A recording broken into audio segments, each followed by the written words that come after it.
Greetings, dear listeners. My name is Serikbayev Syrym, and today our broadcast dedicated to Rudolf von Jhering. Rudolf von Jhering is German legal scholar, sometimes called the father of sociological jurisprudence. He developed a philosophy of social utilitarianism that, in emphasizing the needs of society, different from the individualist approach of the English utilitarian philosopher Jeremy Bentham. Jhering taught Roman law at Gießen, at Göttingen, and at 4 other universities for briefer periods.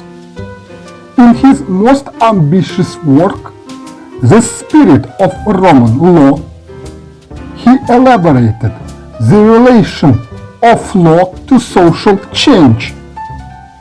Even more influential in the 20th century was his Law as a Means to an End, which maintained that the purpose of law was the protection of individual and social interests by coordinating them and thus minimizing occasions for conflict.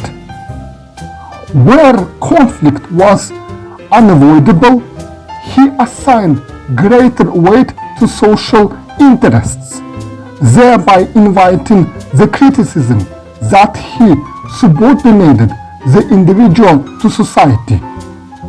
His ideas were important to the subsequent development of the jurisprudence of interests in Germany. As an Orthodox member of German historical school, Jhering studied Roman law extensively and published 4 volumes of work known as The Spirit of Roman Law. He left this work unfinished as he was convinced that the origin of laws lay in sociological factors. He was also utilitarian and influenced by the writings of Bentham and Mill. Jhering started with an analysis of the social origins of law and legal institutions. His work and philosophy is of fundamental significance in molding the law as purposive system and end-oriented. The dominant notion to be found in the exercise of human will is that of purpose.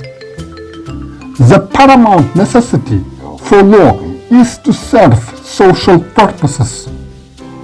Law is but a part of human conduct.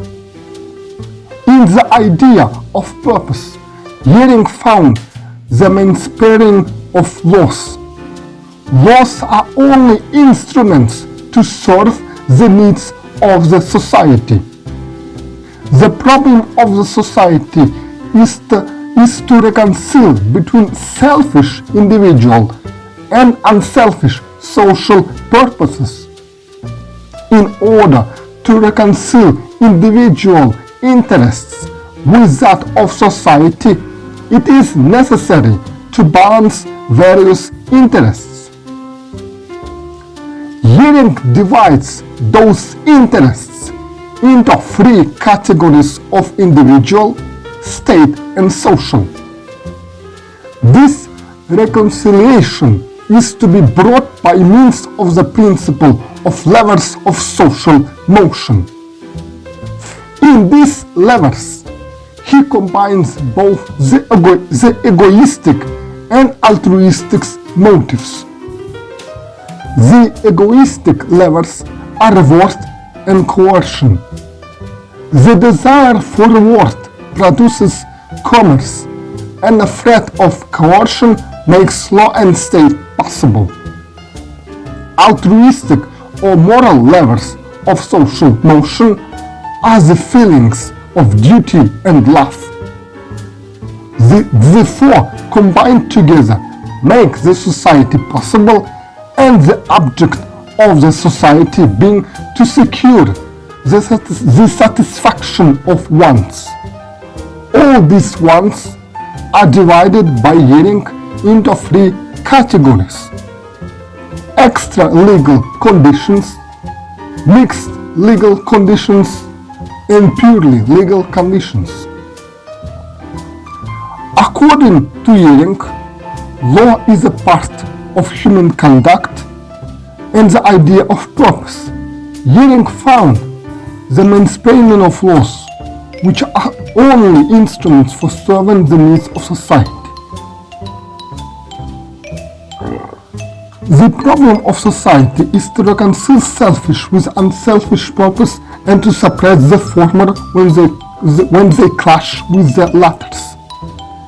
Jhering stressed that law does not exist for the individual as an end in himself, but serves his interests with the good of society in view. Man as a social animal stands on a superior plane to man simply as an animal. For example, property is both a social and individual's rights. In order to reconcile the individual with society, it is necessary to balance various interests into three categories: individual interests, state interests, and social interests. Jhering says that the social activities of people need to be encouraged, and this is accomplished by means of the principle of the levers of social motion. There are four principles which direct men towards social ends or to engage in social activities: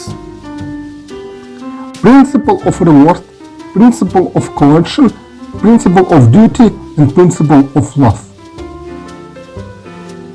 And now our broadcast is over. Please subscribe to this channel. That was the host, Serikbayev Syrym. Goodbye.